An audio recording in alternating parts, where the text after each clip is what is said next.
Hey everyone, good morning. It's Dr. John, Psych in the Van. Today we're doing a morning ruck, more in like a suburban environment, if you will. Then we'll hit up the van later. Nice mystical kind of morning here. Strong marine layer, low visibility. Anyways, the focus of today's reflections are on, well, we still have to wrap up that series on existential approaches to depression. I'm sort of talking quiet, by the way, because it's such a quiet morning here. Just kind of appreciating that. Okay, so we'll make a more formal video on, I think we have the goals surrounding existential approaches to depression. If I remember correctly, I'm not sure, but my contemplating of it is we have our givens of existence. So authenticity, I think, is a major factor, and how that practically can apply is really the knowing of oneself, which is an interesting topic unto itself, because that probably will never be a finished project, in that the self, if you will, is always unfolding across time. Therefore, the self of this moment is not the self of now this moment. There are enduring features, of course. We might kind of consider those to be something along the lines of personality traits, characterological matters. So the personality is considered to be more stable across the lifespan, notwithstanding extraordinary circumstances of one form or the other. There could be illness altering brain structure or function. There could be traumatic brain injury altering, again, structure and function. So depending upon where the damage occurs in the brain,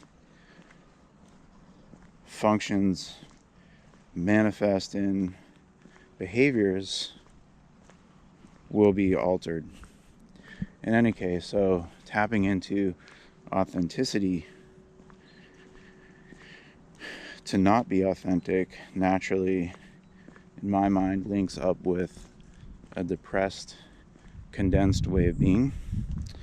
Therefore, one must effort towards self-knowledge, and also effort towards the outward expression of that self-knowledge into their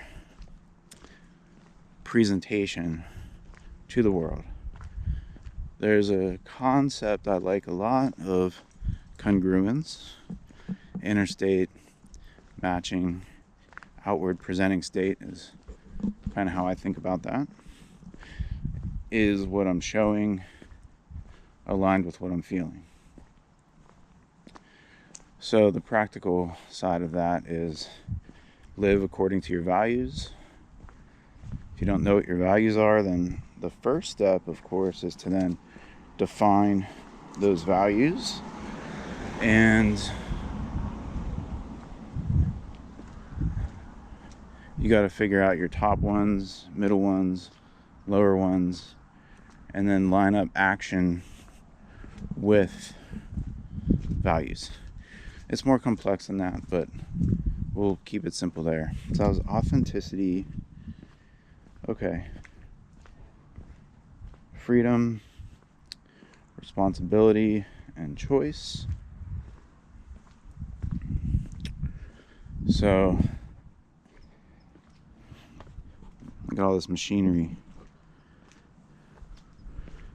digging up the roads around here. To not choose, as we discussed in a previous video, is still choosing. It's vital to choose in alignment with well, I don't want to be redundant. So the choosing has to essentially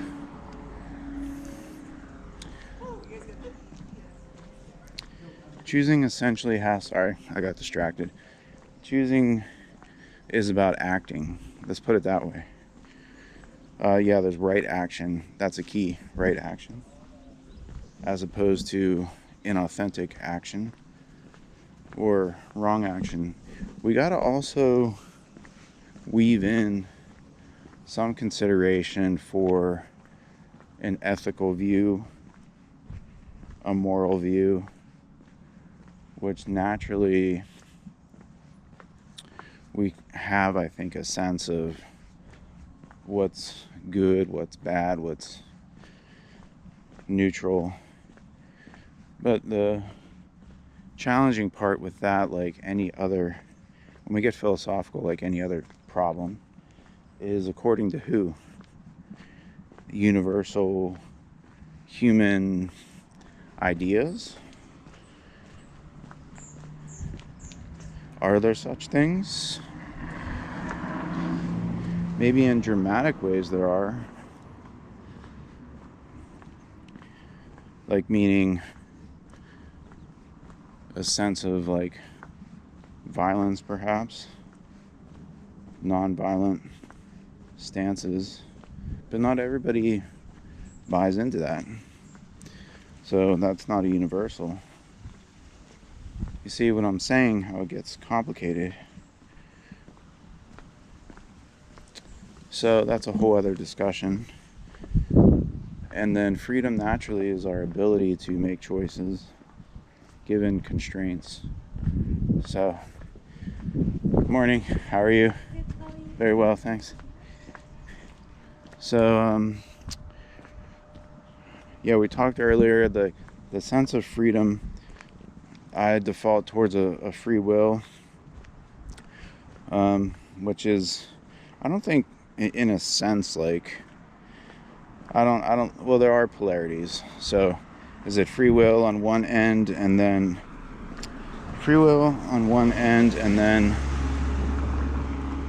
determinism on the other? I'll have to see if that's the case.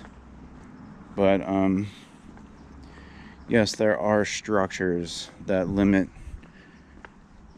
I'm going to say limit behavior maybe, or opportunities, you know, such structures as racism and oppression, religion,